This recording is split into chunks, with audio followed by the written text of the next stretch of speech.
Berkumandang suara dari seberang, kirimlah cahayamu. Shalom, damai di hati. Saya ingin melihat gereja masih Injili Minasa secara institusi mampu menjawab kebutuhan jemaat dengan agenda perubahan untuk sebuah kemandirian gereja. Saya terus bersemangat melakukan hak dan kewajiban saya sebagai warga Gemim, anggota Sidi Jemaat, untuk mengawal setiap proses pemilihan pemimpin baru Gemim, yaitu Badan Pekerja Majelis Sinode dan Bipra. Semangat saya ini bukan tanpa alasan, bukan sekedar emosional semata atau sebuah bentuk dukungan buta tanpa alasan.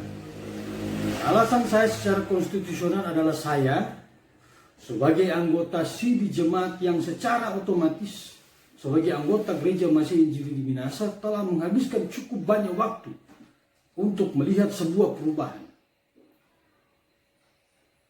Kenapa demikian? Karena saya terpanggil sebagai anggota jemaat Gemim yang tugas saya adalah melaksanakan panggilan gereja. Itu bukan kita yang bilang, tapi tata gereja Gemim yang mengatakan demikian.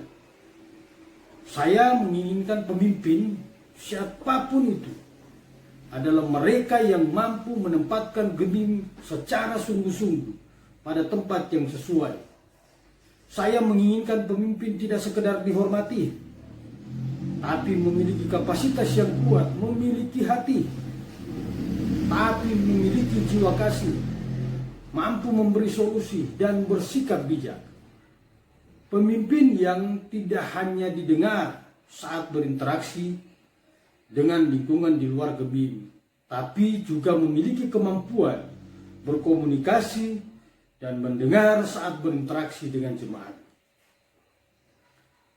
Saya ingin melihat Gemim yang hebat, besar, kaya, dan potensial ini dipimpin oleh seorang yang mampu membawa organisasi Gemim pada sebuah kemandirian. Pemimpin yang tidak hanya sekedar melakukan pekerjaan rumah dalam menyelesaikan berbagai permasalahan.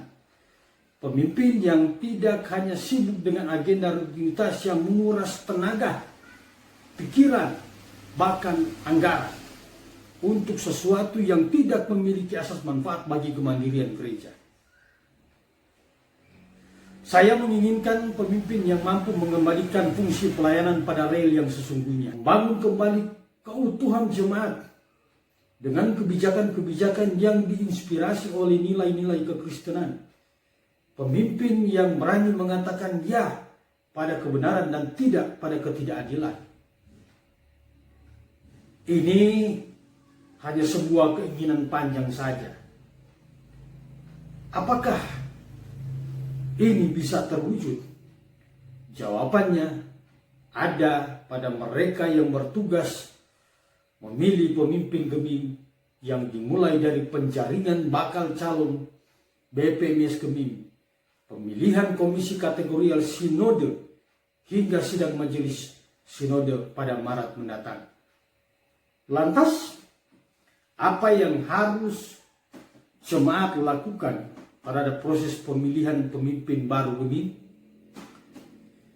Jemaat dalam aturan tata gereja Gemim adalah persekutuan orang-orang percaya kepada Yesus Kristus yang menyatakan diri sebagai anggota gereja masih Injili Minasa, memiliki tugas melaksanakan ibadah, melaksanakan sakramen baptisan kudus, sakramen perjamuan kudus, katekisasi, pengembalaan penelan Alkitab, pelayanan doa, pengajaran agama Kristen, pembinaan warga gereja, pelayanan diakonia, melaksanakan kerjasama gerejawi dan masyarakat, pekabaran Injil, pelayanan fungsional.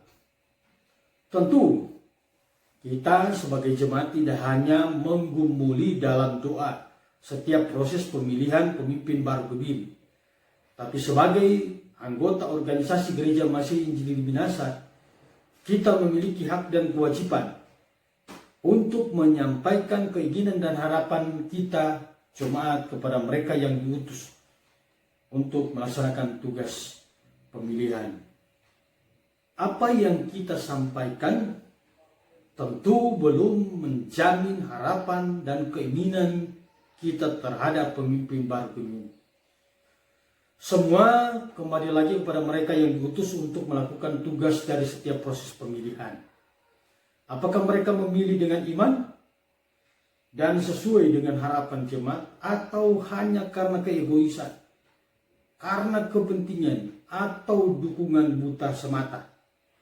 Salam Reformasi Gemim. Berkumandang suara dari seberang, kirimlah